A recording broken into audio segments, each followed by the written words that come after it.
desa ini, ada satu aturan yang gak boleh dilanggar. Gerbang harus ditutup sebelum malam. Karena kalau gerbang itu terbuka, bukan manusia yang masuk, tapi sesuatu dari hutan. Dan kesalahan itu kami lakukan hanya karena satu hal yang dianggap sepele. Menukar nyawa demi menutup gerbang iblis. Nama aku Manda. Waktu itu umurku 17 tahun. Dan jujur aja, aku udah capek hidup di tengah pandemi. Bangun pagi cuman buat nyalain laptop, dengerin suara guru yang putus-putus karena sinyal, lalu nutup hari dengan rebahan sambil mikir, besok ngapain lagi? Rumah yang dulu terasa nyaman berubah jadi tempat yang bikin sesak. Bahkan jendela kamar pun rasanya kayak cuma jadi batas antara aku dan kebosanan. Jadi waktu Lala, sahabatku sejak SMA, tiba-tiba ngajak pulang ke kampung halamannya buat jenguk neneknya, aku langsung iya, tanpa mikir panjang. Nggak peduli jauh, nggak peduli sinyal, yang penting keluar dari rutinitas yang itu-itu aja. Kami bertiga berangkat bareng, aku, Lala, dan Andra. Andra itu sahabat kami sejak SMP, kayaknya tomboy, rambutnya selalu diikat asal, dan mulutnya paling berani di antara kami. Dia tipe orang yang kalau dengar cerita horor malah ketawa. Katanya kalau setan beneran ada, harusnya dari dulu udah viral, minimal masuk berita. Aku sama Lala cuma bisa geling-geling tiap dengar omongannya. Perjalanan awal masih terasa normal. Jalanan kota yang ramai, minimarket di mana-mana, dan sinyal masih penuh. Tapi makin jauh kami melaju, pemandangan mulai berubah. Gedung-gedung digantikan sawah, lalu sawah digantikan pepohonan tinggi yang rapat. Sinyal di ponselku turun 1 bar, lalu hilang sama sekali. Jalan aspal perlahan berubah jadi tanah merah yang bergelombang. Mobil berguncang pelan, tapi terus-menerus, bikin perut rasanya nggak enak. Desa tujuan kami bernama Desa Wanala. Nama itu terdengar asing di telingaku. Nggak pernah aku dengar sebelumnya. Bahkan waktu aku iseng cari di peta sebelum berangkat, hasilnya nggak jelas. Lokasinya kayak ngambang, seolah cuma titik kosong di tengah hutan. Hutan di kanan kiri jalan makin rapat. Pohon-pohonnya tinggi, batangnya besar, dan daunnya menutupi cahaya matahari. Udara jadi lebih dingin, lembab, dan entah kenapa terasa berat di dada. Aku sempat ngerasa seperti sedang diperhatikan, tapi setiap kali nengok keluar jendela, yang kulihat cuma batang-batang pohon diam tanpa suara. Sebelum berangkat, Ibu Lala sempat nelpon. Aku masih ingat jelas, nada suaranya yang tegang, beda dari biasanya. Kalau sudah sampai sana, jangan macem-macem, katanya. Orang desa itu masih kuno, banyak aturan aneh, jangan dilanggar. Apapun alasannya. Lala cuma ketawa kecil sambil melirik ke arah kami. Iya Bu, cuma beberapa hari kok. Telepon ditutup dan Lala kembali bersikap santai, seolah gak ada yang perlu dikhawatirkan. Aku juga mikir begitu. Kupikir itu cuma kekhawatiran orang tua yang berlebihan. Namanya juga desa, pasti beda sama kota. Paling-paling cuma soal jam malam atau larangan keluar malam. Hal biasa. Sampai akhirnya kami melihat Desa Wanala. Dengan mata kepala sendiri, mobil berhenti di depan sesuatu yang bikin kami bertiga terdiam. Desa itu dikelilingi dinding kayu setinggi kurang lebih 3 meter. Kayunya tua, warnanya hitam keabu-abuan, dan penuh ukiran aneh yang gak aku kenal. Ukirannya bukan motif bunga atau hewan, tapi bentuk-bentuk yang terasa salah kalau dilihat. Terlalu lama, seolah-olah ukiran itu menggeliat pelan saat mataku mengikuti garisnya. Dan di depan desa berdiri sebuah gerbang besar, tebal, berat. Kayu gerbangnya diperkuat besi berkarat yang melintang kasar. Ada gembok besar tergantung di sana. Ukurannya gak masuk akal untuk ukuran gerbang desa biasa. Rasanya bukan kayak masuk desa, lebih mirip masuk kandang raksasa. Begitu mobil berhenti, Suasana langsung sunyi. Nggak ada suara anak-anak, nggak ada orang lalu lalang. Padahal matahari belum sepenuhnya tenggelam, aku sempat menelan ludah. Merasa tenggorokanku tiba-tiba kering. Kami disambut oleh Pak Danu, Paman Lala. Tubuhnya tinggi kurus, kulitnya gelap terbakar matahari, dan wajahnya keras seolah jarang tersenyum. Matanya tajam, seperti orang yang selalu waspada. Cara bicaranya pelan, tapi setiap katanya terasa berat. Masuk sebelum maghrib, katanya, sambil mendorong gerbang hingga terbuka perlahan. Engselnya berdecit panjang, bikin bulu kuduku meremang. Kalau gerbang sudah ditutup, jangan coba-coba keluar. Andra berbisik ke arahku. Serius amat, kayak film. Aku cuma mengangkat bahu, tapi jantungku berdetak lebih cepat. Aku mencoba mencairkan suasana dengan bercanda. Kenapa, Pak? Takut ada maling? Pak Danu berhenti melangkah. Suaranya berhenti, langkahnya berhenti, bahkan angin pun terasa berhenti sesaat. Dia menoleh pelan ke arahku. Tatapannya bikin aku refleks menegakkan badan. Bukan buat halo maling, jawabnya. Itu pembatas, supaya yang dari hutan gak masuk ke desa. Gak ada nada bercanda di suaranya. Gak ada senyum, hanya keyakinan yang dingin. Aku ketawa, kecil, tapi tawaku terdengar kosong di telingaku sendiri. Andra gak komentar apa-apa kali ini. Lalamet, langkahnya sedikit lebih cepat dari biasanya. Saat kami melangkah masuk, dan gerbang itu menutup di belakang kami, bunyinya menggema berat. JLONG. Entah kenapa, saat suara itu berhenti, aku merasa seperti baru saja melewati batas yang seharusnya gak kulalui. Sejak detik itu, bulu kuduku gak pernah benar-benar turun. Malam pertama di desa Wanala, suasananya sunyi, dengan cara yang gak wajar. Sunyi yang bukan cuma gak ada suara, tapi seperti sengaja menahan suara. Gak ada jangkrik, gak ada anjing menggonggong, bahkan dedaunan pun gak berisik. Meski pepohonan di sekitar rumah bergoyang pelan, angin terasa malas lewat. Seolah takut menyentuh desa ini. Gerbang ditutup tepat setelah azan maghrib. Bunyinya keras. GLOOOONG. Suara kayu dan besi saling menghantam itu menggema lama, memantul ke dinding rumah-rumah kayu, lalu mati begitu saja. Rasanya seperti mendengar peti mati dikunci dari luar. Sejak suara itu berhenti, aku merasa desa Wanala berubah.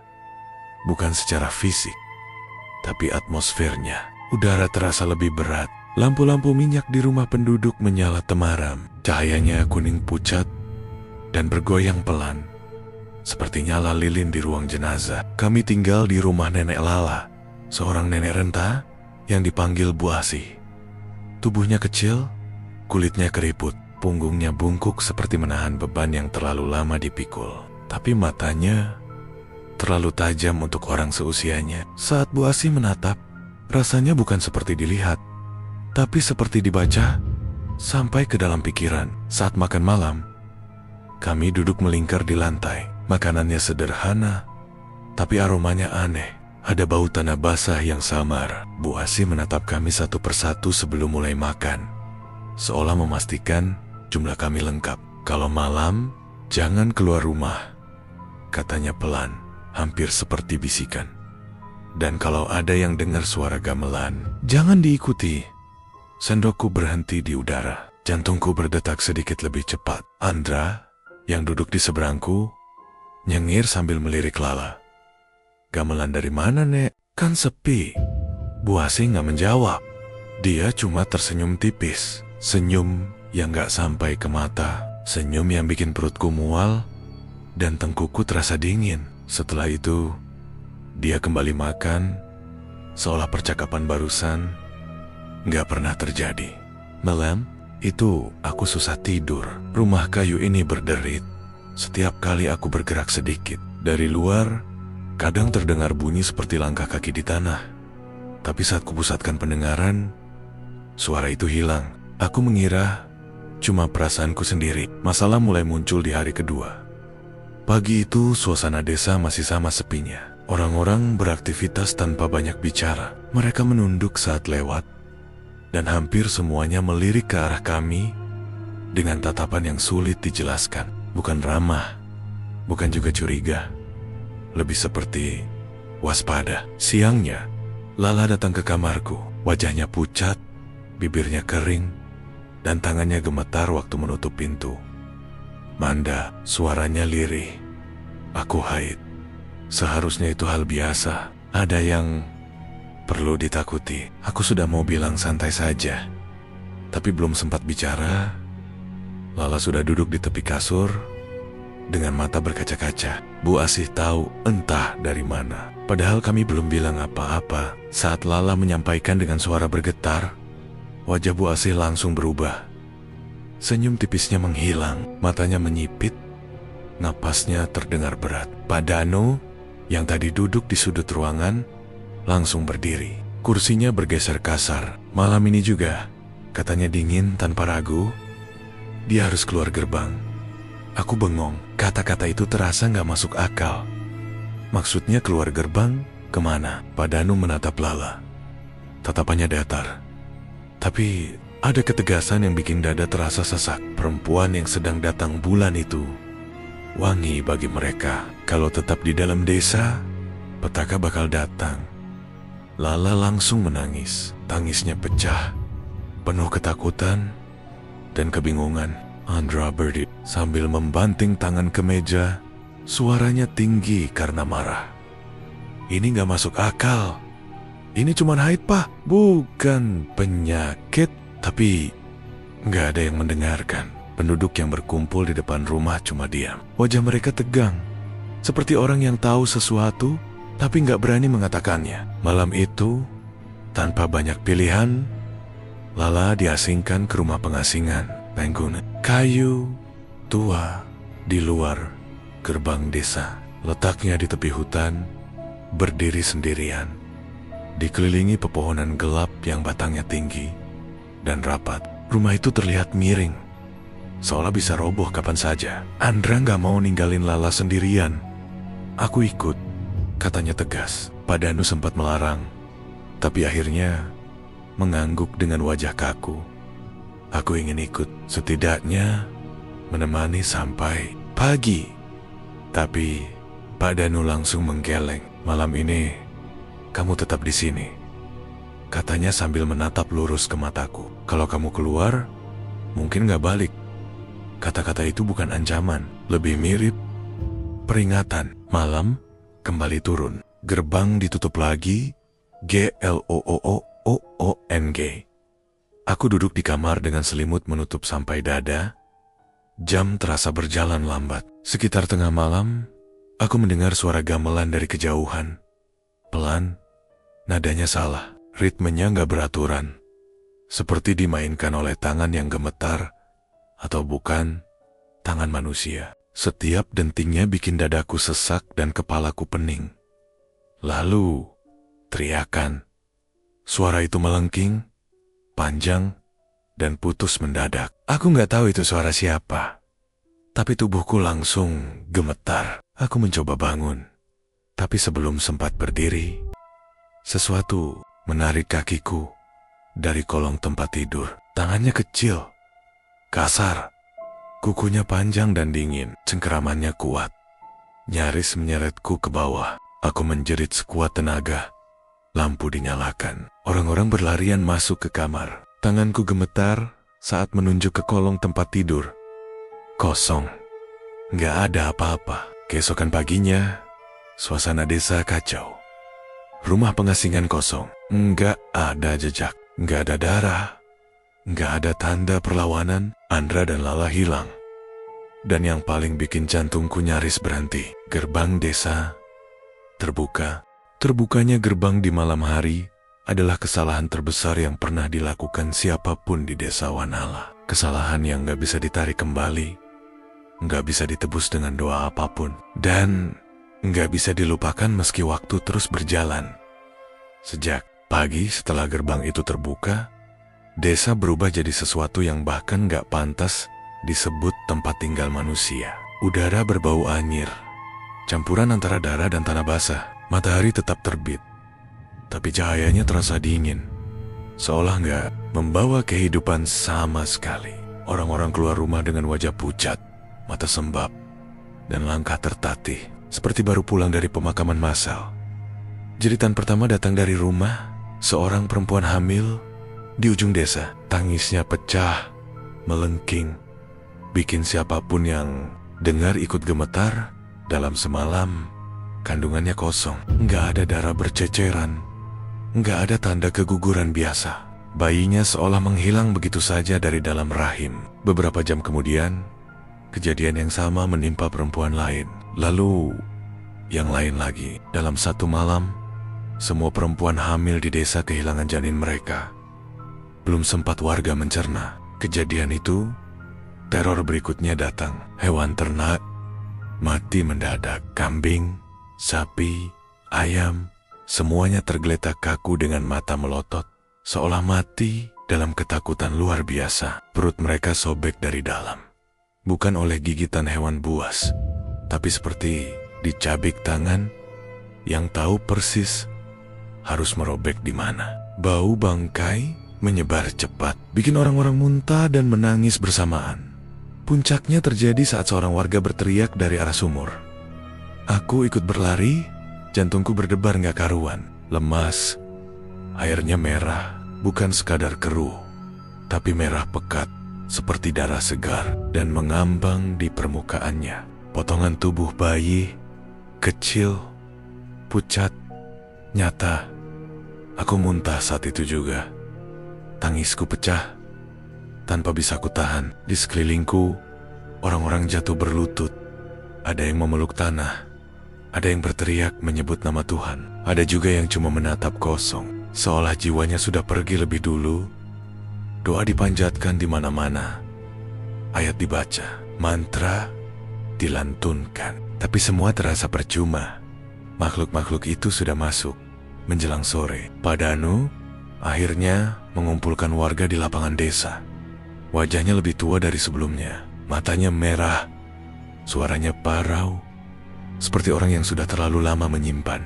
Kebenaran, iblis hutan gak bisa masuk selama gerbang tertutup, katanya akhirnya. Gerbang itu bukan sekadar kayu dan besi. Itu perjanjian. Aku menatapnya dengan napas gemetar. Perjanjian apa? Perjanjian darah, jawabnya pelan. Dan sekarang, perjanjian itu dilanggar. Dia menunduk, lalu melanjutkan dengan suara hampir berbisik. Sekarang, mereka minta bayaran. Warga mulai berisik, tangis bercampur teriakan. Semua orang tahu apa arti kata bayaran itu, tapi nggak ada yang berani mengucapkannya. Ritual harus dilakukan, catapak Danu dan tumbalnya manusia. Sunyi, sunyi yang memekakan telinga. Sebelum ada yang saling tunjuk atau saling tuduh, Bu Asi melangkah ke tengah lapangan. Tubuhnya dibalut kain putih bersih. Rambutnya disanggul rapi, wajahnya tenang. Terlalu tenang untuk situasi sekejam ini. Aku yang buka jalan duluan, katanya dengan suara lembut. Aku juga yang nutup kembali. Aku berteriak memanggil namanya. Kakiku melangkah maju tanpa sadar. Nek, jangan, ini nggak adil. Bu Asi menoleh ke arahku, tatapannya hangat. Untuk pertama kalinya sejak aku mengenalnya. Kamu harus pulang, Manda, katanya pelan. Cerita ini harus berhenti di kamu. Api disiapkan, kayu ditampuk. Bau minyak menyengat hidungku. Saat api dinyalakan, suara kayu terbakar berderak keras, menelan segala tangisan dan doa. Aku menjerit sekuat tenaga, tapi suara api lebih keras, lebih rakus, seolah ikut berpesta. Aku memejamkan mata, tapi bayangan itu tetap tertinggal di kepalaku. Malam itu, setelah semuanya selesai, gerbang ditutup kembali. 19 Mei, dan segalanya sunyi.